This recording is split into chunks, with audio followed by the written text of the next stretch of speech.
Does the number 666 summon the devil? Why are ghosts always moaning? Answers to these questions and more on this episode of This Paranormal Life! Welcome back to This Paranormal Life, the weekly comedy podcast where every Tuesday you're joined by me, Kit Greer-Mulvena, and this guy sitting across from me, Mr. Rory Friers.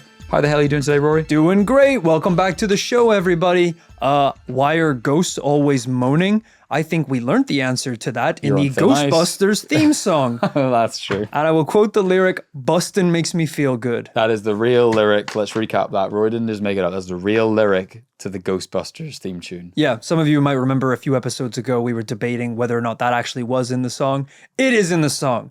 He says, Bustin' makes me feel... He says, let me tell you something. Okay. He gets your attention first, and then he says, Bustin' makes me feel good. All right. I just want to... So we know how Rory's doing. That's awesome. Rory, of course, this is This Paranormal Life, the weekly comedy podcast where every Tuesday we get to the bottom of a different paranormal tale, deciding by the end of the episode whether we think it's really paranormal or not. I don't need to know if you're busting. I don't know if you need to know if you're feeling good. All I need to know, Rory, is if you're ready to solve a paranormal case. I am ready. Good. I'm ready to dive in. I am slightly busting because the toilets are out of order on this floor of our building. So I haven't been able to go to the bathroom in 3 days. And you know I'm ready because the video viewers will know that I'm wearing my Contact in the Desert t-shirt that we got in the UFO convention in California. Pretty cool stuff. Hell yeah. That means I am ready to dive in. Although don't get it twisted. Not a UFO story today, but yet a big story nonetheless. And I'm wearing a Twice t-shirt, which, yes, was originally created to honor the arrival of Twice, the K-pop band here in London. But also, are we going to say double yes twice today at the end of the episode? Well, yes, twice, yeah. Double... That would create a double yes. All right, don't interrupt me. I was trying to do a whole thing there. I was trying to do like a cool thing to actually promote your episode. Maybe we'll say no twice at the end with that kind of attitude. Let's move on, because you've brought nothing but negativity and kind of sexy weirdness to the episode so far. So let's try and, if that is yourself, don't be yourself this episode. Okay, if that's how yourself is appearing today. Sometimes busting makes me feel sad.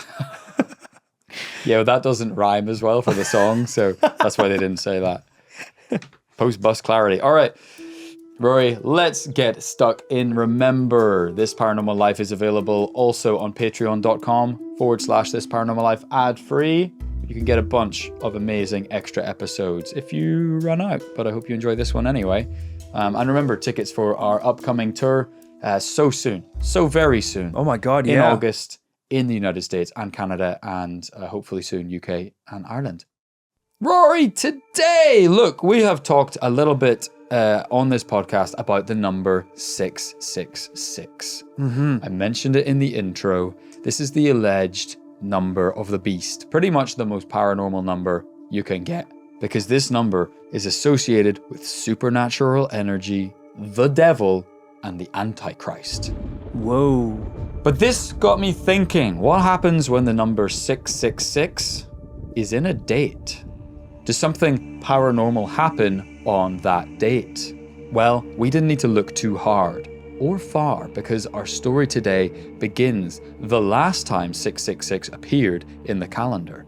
And the events occurred just a few miles from TPL studio headquarters right here. What? Really?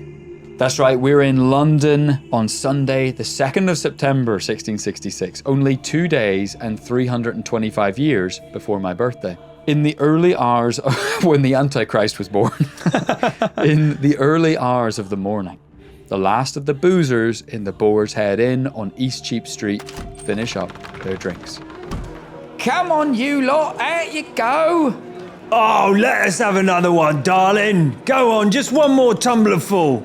Listen, I've broken the rules of the Sabbath letting you stay this late already. Let's not push our luck. Now come on, out you go. Come on lads, that's it. The landlady ushers her inebriated patrons into the warm autumn air. They begin staggering out into the narrow, winding streets of 17th century London. Wow. Specifically, down Pudding Lane. Okay. A name that after today will live on in infamy. Get home safe. Oh, and watch yourselves in those cobbles, my boys. Now, just as she's about to turn and go back inside, she spots a shape darting from Thomas Farriner's bakery. A large black cat darts up the alleyway as the drunks stagger on. The landlady barely notices the cat and goes back in to clean up for the night. As she brushes up, her mind begins to wander. I didn't know Thomas Farriner had a black cat. Now that I think about it, I didn't know he had a cat at all. And why was the door of the bakery lying there open in the first place? Surely come 1 o'clock in the morning, him and his family are tucked up safely, house locked, asleep in their beds. And why is my inner monologue so echoey? Echo! Oh well, probably nothing. She continues to sweep up, trying to put the image of the black cat out of her mind. She's wiping down the tables when a smell of smoke reaches the tavern. What the? Okay, something ain't right. I'm going across there. Running to the door and flinging it open, the landlady is greeted by a terrifying sight. Thomas Farriner's bakery is engulfed in a ball of flames. Whoa! Flaming Nora! An inferno is raging right before her eyes, flames bursting out the windows and out into the thatched roof above. So marks the beginning of the Great Fire of London. Wow. It must be hard to be, rush into the scene of a flaming bakery because it's a stressful situation, but probably smells incredible. You're like, oh my God, are there any women and children in there? Is that cinnamon? Where is that one coming from? Oh Lord, the cat! Yeah, I would be getting distracted. Yeah, because presumably, the bakers left all the things to prove overnight, until they come in early in the morning to bake it. So there is, when the fire kicks off, it is a tragedy. But there is a brief second where everything is baked to perfection before then becoming burnt to ashes. The firemen are like, all right, we're sending the ladder up. Bring out the women and the children. The bread needs 15 more minutes till golden brown, and then we'll take the bread down. Yeah, you can't let anything go to waste in 1666. Yeah. And that fire would indeed spread, going on to decimate 80% of the city, destroying 13,000 homes, leaving as many as 80,000 people homeless. Wow. I know what you're thinking. How did the fire destroy 80% of the city? Well, bear in mind that in the 1600s, everything was made of wood and no one had invented the fire brigade yet. Yes. Yeah. So for 4 painful days, the fire tore through London. And conspiracy theories spread just as fast about how the fire started. Now, in many ways, times haven't really changed to today, and a lot of people decided that foreigners were to blame. They pointed the finger squarely at Catholics from France and the Netherlands. Wow, we've been doing this for a long time. I was trying to think why Catholics would be responsible, and then I remembered that they celebrate Ash Wednesday. Heyo. Y'all about to have a real Ashy Wednesday. Hell yeah. The idea was that maybe it was an attack by the Pope himself in response to England's Protestant Reformation. And in fact, they did pick a random French guy who was quickly found and accused of deliberately starting the fire. Robert Hubert, or Robert Hubert, as he would be known in English, was tried and hanged, despite the fact he had only arrived in London 2 days after the fire started. Oh my God. He literally stepped off the boat and was like, I can't wait to explore the beautiful streets of London. Guys, they're already like punching their fists as he walks off the boat. Yeah, knowing we were going to go back in time, when you accuse someone of an act like this, I assumed it was either going to be a foreigner, a different religion, or a woman accused of being a witch. Really thought it might have been the witch one. Yeah. But maybe this is a little late for witches? No, probably not. Probably not super far off. Yeah. I don't know why we associate, we commonly associate witches with being like a New World thing. Like it was the Pilgrims coming to America, and then they sort of freaked out about it once they were in America. Yeah. But no, it happened in England too. Massively, I think, didn't it? Yeah. Oh, yeah, massively. But needless to say, this fall guy, this scapegoat, wasn't fooling anyone.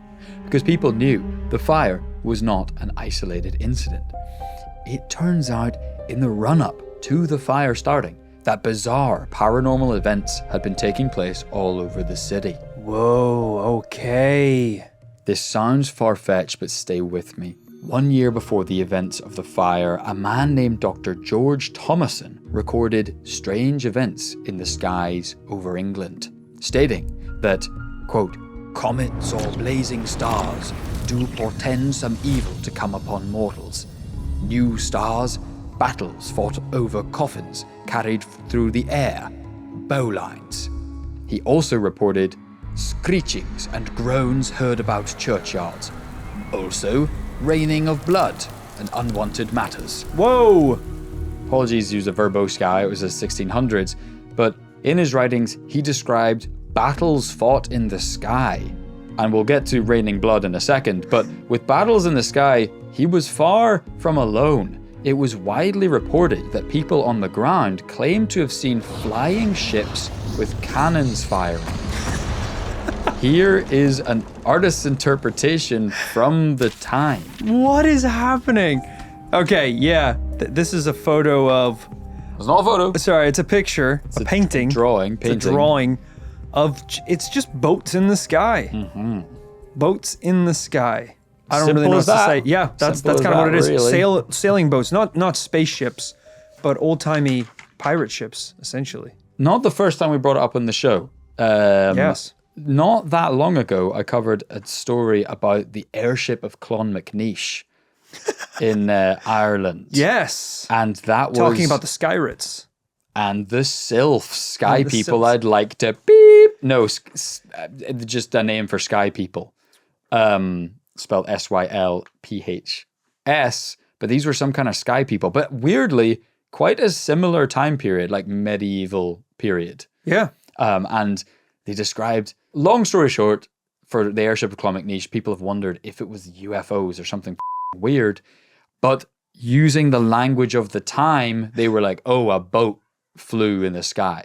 Oh, yeah. Well, that one was weird because that wasn't kind of like an optical illusion where it looked like there was a boat in the sky. You said at one point an anchor came down and crashed through the roof of a church. But that's the words they understood. And that's it the words killed a woman. They knew. No, it didn't. I think it did. It smashed the church. And then a sky person climbed down Okay. and he couldn't breathe our air. So he swam back up. He swam down. It was really odd. Now, I want to say listeners to this podcast might be familiar with a phrase we've talked about on the podcast before. It is the name of an optical illusion, which I believe is referred to as... You were on thin ice. Is it Fata Morgana? I'm going to cock my fist, depending Fata on what you're about to say Morgana. next. Hold on, I might need to look this up. But I believe that is... Don't say this is an illusion. Don't say it's an illusion. Don't you dare. It is. Going to cock it back further. It is. And I won't explain that. But Fata Morgana is the name of the illusion that makes it look like ships out at sea are floating in the sky. You son of a bitch. That's it. That's all I said. Yeah, but we've all seen that. And they float, to be clear, half an inch in the off the horizon. They're not shooting cannonballs at each other either. Like this painting shows them above London. Not the horizon. Well, it's a painting. They're hundreds of feet in the air. I want to hear about the raining blood. Okay. But hey, a weird thing. Yes, to be clear, moving on, it wasn't all, of course. The reporting of strange events continued. SpookyIsles.com writes on this topic, quote, Mr. Secretary Morris's cistern water was turned into blood one night. So that is, to be clear, now raining blood and water turning to blood in someone's house. What? On another day, it said it had started raining fish in Kent that Easter, and hailstones as big as turkey eggs had come down over Norfolk on July 17th. So this is borderline like biblical plagues happening in England in the run-up to the fire. Yeah. Because what's the big one that happened in Egypt? Raining frogs, I believe? Yes. So not far off. What could possibly be happening? Now, some people did genuinely believe, like I just said, for the plagues, that God was punishing humans, or that it was the beginning of the end of the world. Yeah, raining fish is kind of a hard one. You're like, is he happy with us? And he's like, give him some fish. Yeah, like it tastes good. Because in the Bible, like that was always the good thing. It was always like, yo, fish and bread. You can become a fisherman. I don't think anyone said, yo, fish and bread. There's plenty of fish to go around for everyone. That's how plentiful the bosom of the Lord is, you know? So if one day you wake up and you're like, holy shit, it's raining fish from the skies, he must be really stoked with us today. Yeah. Starts to smell though, doesn't it? The fish after a while? Within a couple of hours, probably. Yeah, not great. You got to start cooking them up real quick. London in summer? Are you kidding me? Oof. Yikes. Big yikes. That's why we had to start eating fish and chips for every meal, just to get rid of them. Oh, Jesus, they smell. Cover them in batter. And Christ alive. One disturbing tale from the Spanish ambassador at the time only fueled superstitious thinking about the disaster. He described how a mother in London had given birth to, quote, a deformed monster, horrible in shape and colour. Part of him was fiery red and part of him yellow. Before we get into it, no, it wasn't just a Spanish person seeing a ginger person for the first time, okay? It was a monster. On his chest was a human face. He had the legs of a bull, the feet of a man. What? The tail of a wolf, the breasts of a goat, and the shoulders of a camel. A long body, and on his head was the ears of a horse. Okay. Pretty up. Yeah, but... Is that the Antichrist being born? That is scary. I see. What I'm saying is that freakazoid, that combined with the flying ships, water turning to blood, raining fish, people knew something paranormal was happening. Right. You're saying it's all building towards this moment. I guess. Now, people like our landlady from the beginning believed that the chaos-destroying London was the work of the devil. After all, the night that the fire started in Thomas Farriner's bakery, a black cat was seen coming out of the bakery. Now, we've talked about black cats before here on This Paranormal Life, but as a reminder, during the Middle Ages, black cats were considered to be witches' familiars. True. And associated with dark magic. Some even believing that the witches themselves shapeshifted into black cats. That is true. I'm going to say, though, it's not that strange to see a black cat roaming around a city where it rains fish. You're probably going to see a couple more than just one black cat. Kind of true. But they're like, oh, meow. Oh, meow. This is crazy. They get so excited, they start barking. Oh, shit, ow. Yeah, but he was in the bakery. True. This is almost like a, pun intended, cat burglar. You know, waiting till everyone's in the movie. The cat burglar would be waiting till the entire population is busy watching a New Year's Eve a fireworks show. Yeah. And that's the moment they pick to scuttle into the museum and steal some priceless art. If there's fish in the streets, keep an eye on the cat that's in the bakery. That's what I always said in life. That's what my papa always said to me. When there's fish in the streets, keep an eye on the cat in the bakery.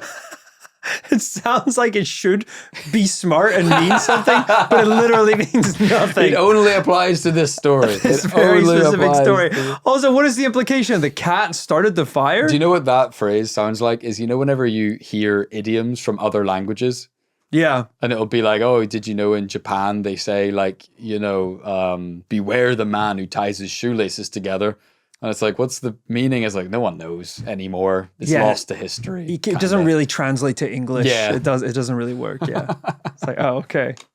Although, interesting fact, that is one of the reasons why black cats were considered scary, beware them, was because of their status as familiars of witches. I didn't realize the other one, or at least I'd forgotten it if we have covered it before, that it was partly because in pagan society, which ruled Britain and Ireland for thousands of years probably, black cats were considered lucky and good. And then it was because Christianity came in and had to #rebrand all of society. They were like, the things that pagans think are good are actually bad. That's a shame. And so they said, no, black cats are basically the devil. Might even be the devil in cat form. Yeah. Poor little guys. They get a bad rap. And to continue making matters more strange and mysterious, many believe that the Great Fire of London had actually been predicted entirely by soothsayers like Nostradamus and Mother Shipton, another one we've covered on the show. Am I going to get into the prediction records of Mother Shipton or Nostradamus? Absolutely not, because we've covered quite a lot of future tellers, and sometimes their record is less than stellar. You know, Nostradamus, a lot of hits. Pretty sure he predicted Princess Diana dying or some shit. Right, probably quite ambiguously. Sure. Yeah, it'll always be something like, you know... The royals shall fall or something. Yeah, the great woman will eat it. Something like that. But then he also had a lot of stuff that no one ever figured out or probably didn't happen. But in 1651, an astrologist named William Lilly printed a book, Monarchy or No Monarchy, which showed an uncanny image of London on fire 14 years before the tragedy took place. Check it out. Wow. Yeah, I mean, goddamn. It is just a picture of a flaming city. Pretty much entirely up in flames, with boats having to kind of depart into the river just to try and protect themselves from the flames. Granted, not making out a huge amount of architecture here from London, but... Oh, I didn't realize you were an expert in architecture in London in the 1600s. That's great. Maybe it's changed a lot. Because, well, I think it has. I think that much is clear. Because it all burned down. Because Rory's like, it's going, where's my flat? I don't see it. Yeah. I think there's just supposed to be a McDonald's there. Is the Tate Modern not in this image? No. I'm going to be honest. I think I believe in future telling. I think basically the movie Everywhere, Everything, All at Once, or whatever the called, I think that shit is real. Everything, everywhere, all at once? It's kind of a remote viewing thing, right? I think sometimes some people can tap into of what's going to happen. Do you really believe that? I think so. I mean, we haven't found a single person that can do that yet, I don't think. Well, we've talked a lot about remote viewing. That's true. We've seen some pretty interesting, convincing stuff in the world of remote viewing. Yeah. And remote viewers do, by and large, believe that you can also remote view out of the present moment. The future, yeah. You get into a debate, I guess, whether or not it's a monkeys on typewriters type situation, where given enough chances at a prediction, will someone knock it out of the park? Yeah. But there are reports of people who have reportedly knocked it out of the park a couple times. So, yeah, I don't know. Jury's still out on that one. I don't think we've come down on a conclusion on it yet. True. I'm not saying this is definitive, but when it comes to all the kind of stuff happening, weirdly, I kind of like the idea of someone having predicted the whole thing. And apparently the authorities agreed with me, because apparently this image, this depiction, was so close to the real events. This guy was interrogated as an arsonist. Wow. Not because he was paranormal, but because they were like, did you set fire to London to make this come true? Yeah. You know? Yeah, Which is one way of proving you're a good fortune teller. Well, it reminds me a little bit of déjà rêve, which is when an individual dreams the future. Yeah. And one of the people that we investigated was someone who has dreams about the future, then paints it, and the paintings come true. Yeah. So this could have been a very early, undocumented version of that. See, that's the kind of shit, that's the element of it, I believe. I don't think anyone is doing it out of like I don't know why the idea of doing it as like a trained sense or ability doesn't really appeal to me. But I kind of feel like if you get kicked in the head by a donkey, you could just accidentally view another dimension momentarily. Right. Or something like that. That's so Raven style. Your eyes, your pupils just dilate and you get a glimpse of the future. Yes. And then you zap back to the real world. Yeah, I essentially think the wires of the universe can occasionally get crossed and you just accidentally see something you weren't supposed to. Damn. I wish that would happen to me. That'd be great. Yeah. You just see the kind of apocalyptic landscape of like Terminator 3, just robots like, oh, it's kind of depressing actually. That sucks. I just want to know whether I should buy Bitcoin or not. Okay, so I've mentioned a lot about what happened in the run-up to the fire happening, but what about over the course of the fire itself? Did anything paranormal happen during those 4 terrifying days in London and after it? Well, while the city's inhabitants, including King Charles himself, battled to bring the inferno under control, some more strange stories emerged. For example, among the smoke and the debris, one strange phenomena happened. It did rain birds. The great 17th century diarist Samuel Pepys wrote, quote, "The poor pigeons, I perceive, were loath to leave their houses, but hovered about the windows until their wings were burned and fell down." So basically, the entire city experienced ducks, geese, crows, and pigeons dropping from the sky in huge numbers. Was it simply the effect of the heat and oxygen zapping properties of a fire? Or was it a biblical plague? I mean, again, a bunch of geese falling out of the sky onto the flames temporarily will smell amazing. But again, very sad times indeed. This is why, the Chinese word for disaster is the same as opportunity. I don't know if that's true. People just say that. Because all I'm hearing is unlimited bread and unlimited barbecued duck. Yeah. Some accounts also describe the fire as having unnatural qualities. Some people describe the flames themselves as dancing, leaping, or in some way alive.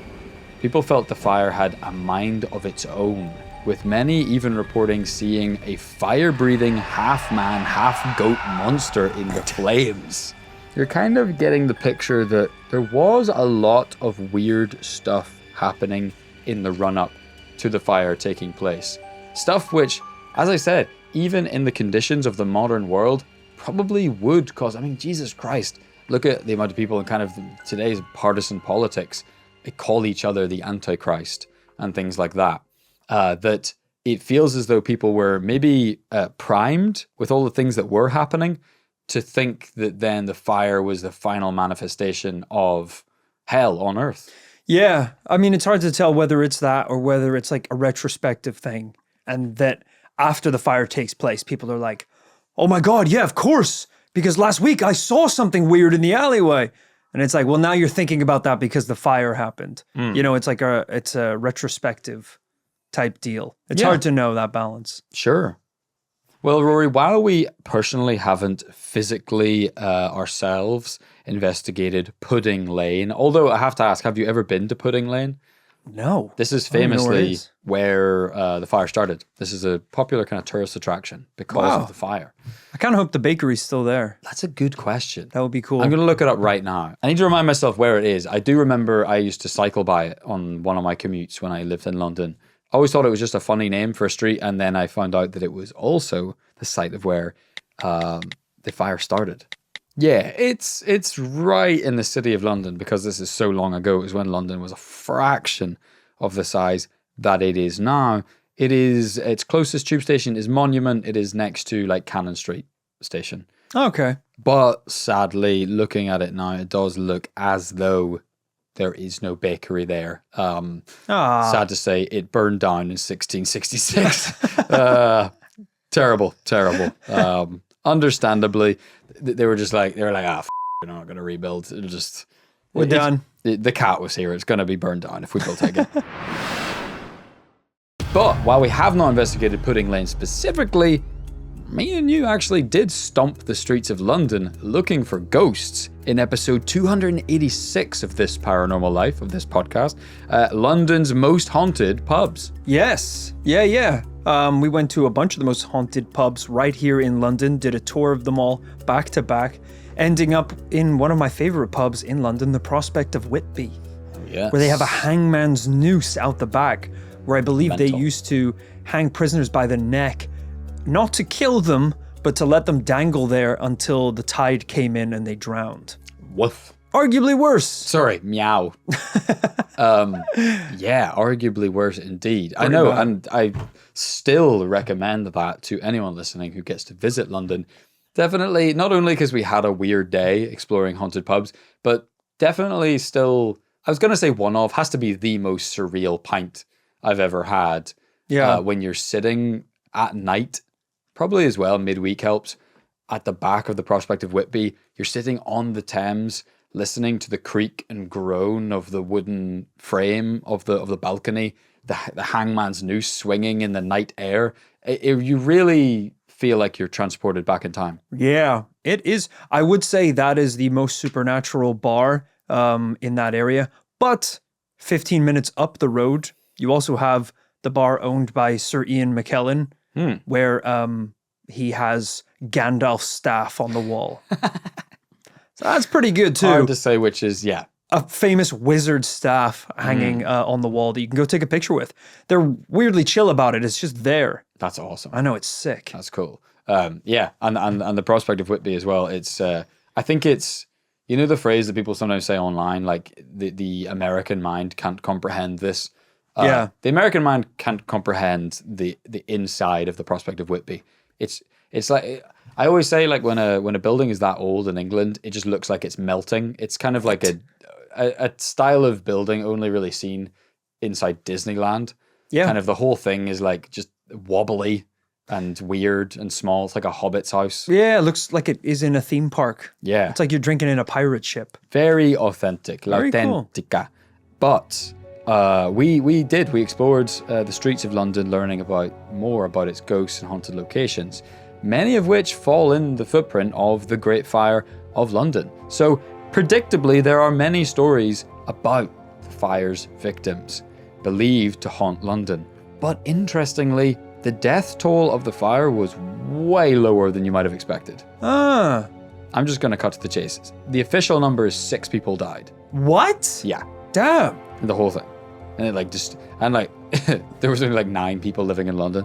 It was so long ago. But no, it was, it really was. Now, some historians argue that the real number could be higher, because if we account for poor record keeping and indirect deaths. But whatever way you cut it, thank God, not that many people actually died. Yeah. I mean, look, back then they were probably like, yeah, half of London burned to the ground. And then you're like, oh, and what is that in today's world? If I was in London, and they're like, it basically burned down that Burger King and spread to the car park. That was it. That's how big London was.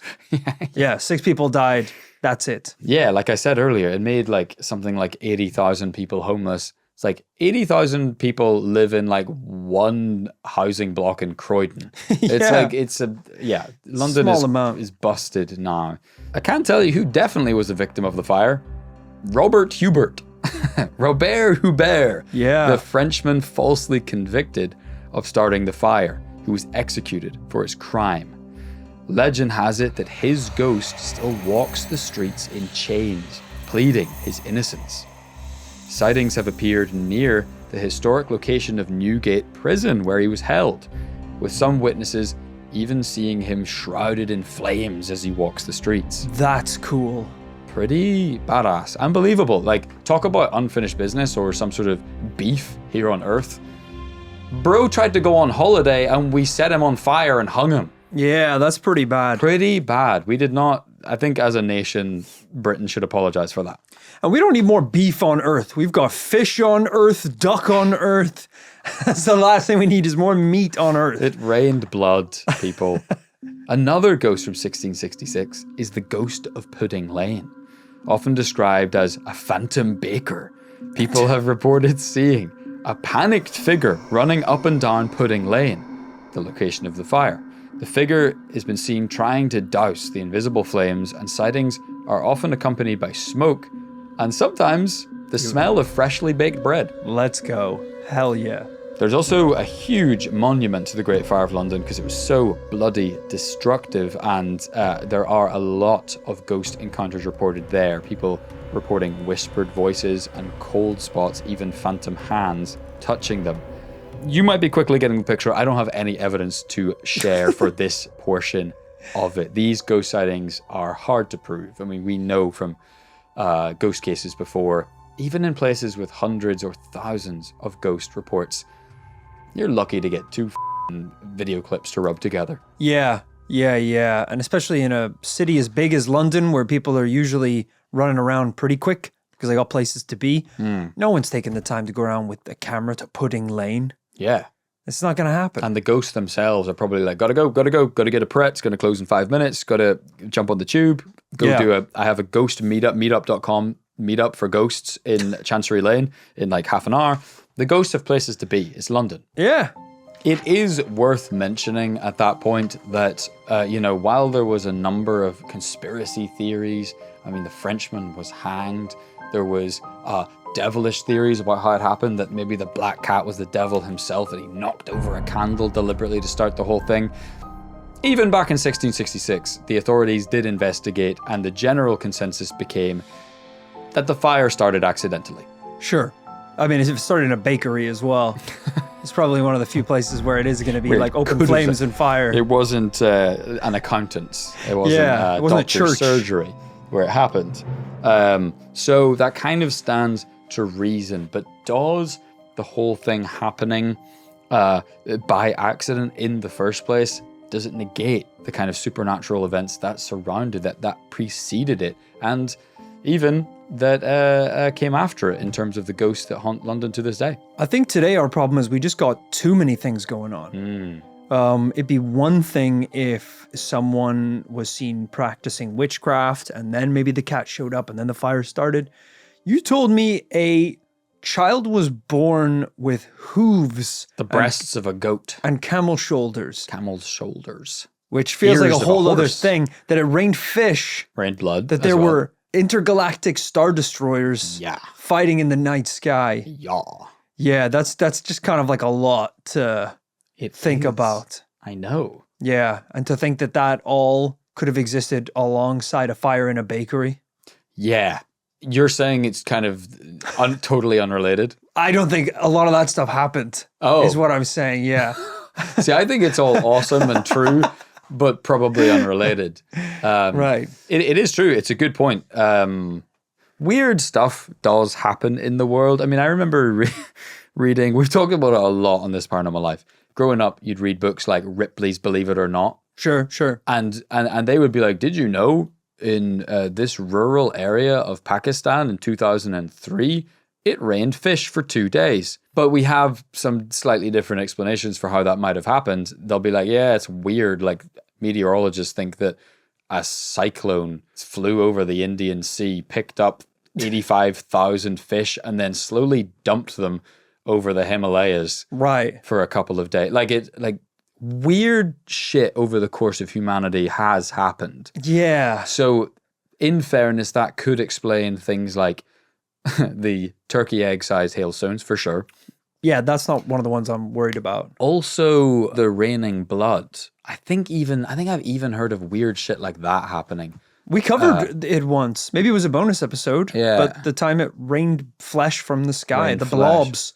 Yeah, Like the that's right. New Mill blobs, something like that. Yeah. Yeah. So that weird kind of one. thing happens once every like 300 years. And this seems like one of the times when it happened. So is it possible, potentially, and I'm kind of leading us to a conclusion here. Yeah. Is it possible that some really freak shit did happen in the run-up to what was the most cataclysmic event in British history, really, at that point? Yeah, that is possible that's just coincidence. Yeah. Coincidence or people seeing patterns after the fact. Well, that's the thing. That's the other kind of problem. The human psyche then takes all of these crazy things and then you sprinkle a black cat on top. Hello. Whoa. Get a French guy over here. Let's kill him. Let's solve this problem somehow. Well, we did also on this podcast once before cover the Chicago fires, or the Great Fires of Chicago, Okay. whoever they're referred to as. And I'm actually surprised, Kit, you didn't mention the one paranormal phenomena that could have actually won me over on today's episode that I'm pretty keen on.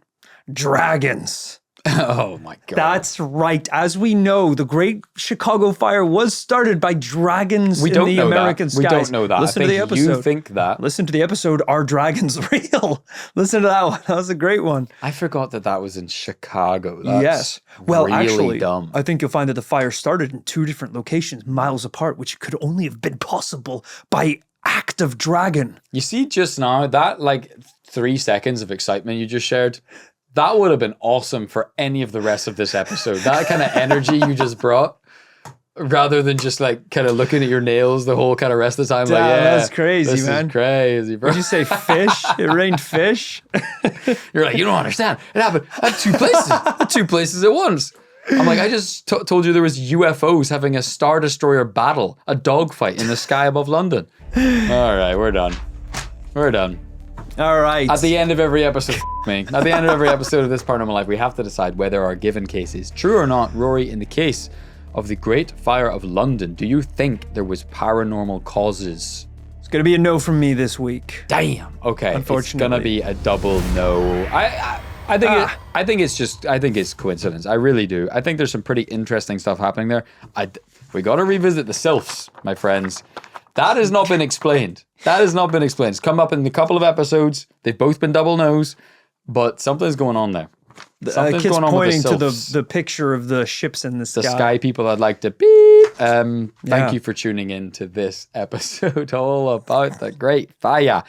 Like I said, if you are going to come to London, if you live in London, if you live in England, we need to create like, I've seen companies, right, that they sell, it's like a virtual walking tour, right? You buy the guide and it's like a treasure map. They'll be like, here's where we think you should go in London. And then people will walk around and do it. I think we've talked about it with Edinburgh.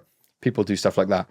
We should do something like that. We'll do like an audio guide. It'll be like a podcast audio guide. Oh, that's where cool. it's like join Kit and Rory as we take you around, I don't know, Pudding Lane, but also the prospect of Whitby. Yeah. Or like, hey, if you listen to this episode while you're here. Yeah. You know, if you're going to the British Museum, stick on the one where we're talking the British Museum. That. Okay. What about the London Haunted Underground? We talked about that too when So you're traveling true. about. Also, maybe we start another fire. It's been a long time since we've had one, like a really big fire that just kind of what's the business model of that? destroy half the city. The thing I said, kind of bring in a would new kind age of of be good Joker for the community and also probably anarchy. make money, I guess. Keep the show going, you know? Yeah, make a little bit of money, I guess. Yeah. But what, your idea? Yeah, well, it would just be How? kind of like, you said that before the fire, a bunch of paranormal stuff happened. So if we get everyone together to start a really big fire, you can almost bait the paranormal activity into happening again. Huh. So you'd be showing up with like sticks and gasoline and stuff, and you're like, here we go, we're going to light the fire. And then like the world of the paranormal is like, they're going to do it again. These crazy motherfuckers. Let's get battleships in the night sky. Let's give birth to a weird baby. Okay. Let's get things going again. So yeah, you're saying kind of like Nope style, Nope the movie style. Yeah. Yeah, we kind of set the trap, set the scene, and then we've got that little rotary camera.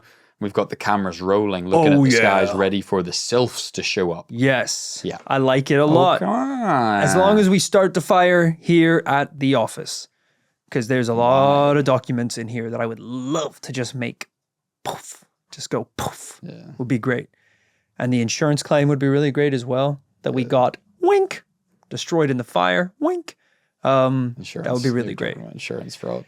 So just an idea. Yeah. Just an idea. Just another idea. Yeah, just an idea. For legal reasons, that's just a have to funny say that. idea. So thank you for tuning in. Maybe we'll put that together. Maybe it'll happen. If you cannot wait for more of This Paranormal Life, we're of course back on Tuesday with a brand new paranormal tale. But before then, on this Friday, with the after party. Oh, yeah. Granted, it's not going to happen this Friday because we're flat out recording podcasts right now. But I think we should do a little recce down. Go check out Pudding Lane. Go check out the monument where the ghosts have been sighted. Hell yeah. I'm going to promise that for a future after party. We will go check it out, talk about it a little bit in person. But the after party is where we do the behind the scenes of This Paranormal Life, and it's available only on patreon.com/This Paranormal Life. It's a weekly podcast behind the scenes. Yeah, it's got a ton of awesome behind the scenes stories. We talk about all the little crazy bits of information that we weren't able to fit into our weekly episodes. It's the best way to support the show and get a bunch of extra cool bits. So check it out. Yeah, links in the description of this episode, of this video. Check us out on YouTube, my brothers and sisters. Listen to the dragon episode. Yeah. Go back and listen to the dragon episode and just think about it. Let it settle within you, all right? Because I think dragons are real. I think I said yes to that one. Did you? I'm pretty sure. Interesting. I think that was also the episode where we listened to... Was that the one where we listened to YouTube videos about people who said they could transform into dragons? Yeah, And maybe. then the news started writing about us and said that there was like... there's a guy who thinks he can transform into a wolf to have sex with other wolves. Yeah. And they used a photo of me. Rory was in the British tabloids for a day. I was like, no, I'm the guy talking about the guy. I escaped it for some reason, but they took photos of Rory. Yeah. And they picked the wolfiest photo of me they could find, where I looked my wolfiest. It was so bad. They scrolled through Rory's Instagram and found a selfie where he had a bit of a beard. That's it. And they were my like, long wolf hair. boy, wolf boy. Wolf, get this likes wolf to pervert. wolves. Yeah, good times. Yeah, brilliant. I'm like, no, I'm trying to dragons. You misunderstand. We need to start doing shit like that more. We need to start we need to start tipping the press off about shit we're doing. Just be like, hey, these two lads are like doing black magic. Oh yeah, that's a really good Get idea. some press. That's a smart way to get free press in the UK tabloids. Yeah, because we have the dumbest media landscape in the UK. You have So no stupid. idea. And- No idea. This country is obsessed with the paranormal and also terrified of the paranormal and supernatural. Nothing's changed, by the way. Nothing's changed. Oh yeah, From this absolutely story. not. Don't come here if you're French. Something will get pinned on you. Yeah. Patreon.com. Remember, tour tickets. There are still, I believe, at the time of recording, tickets available for most of the tour. thisparanormallife.com/tour. Grab your tickets. We are going on the road so soon. Can't wait to see you in person. Talk more nonsense. Hell yeah. At the end of every podcast, we give a couple shout outs to those who supported us on Patreon. Let's round out with that. So, a super special thank you to Garrett Hartman. Garrett is the heart man. If you need a transplant, if you just want an upgrade, you come to Garrett. Upgrade. He's got like one of those weird pervert cloaks that you open up, and there's just I'll hearts start. kind of on all the sides of the coat. Still beating. Yeah, he's like, what do you want? Human, gorilla, shark? I can give you a shark heart if you want. You're like, did you say car heart? No, shark heart.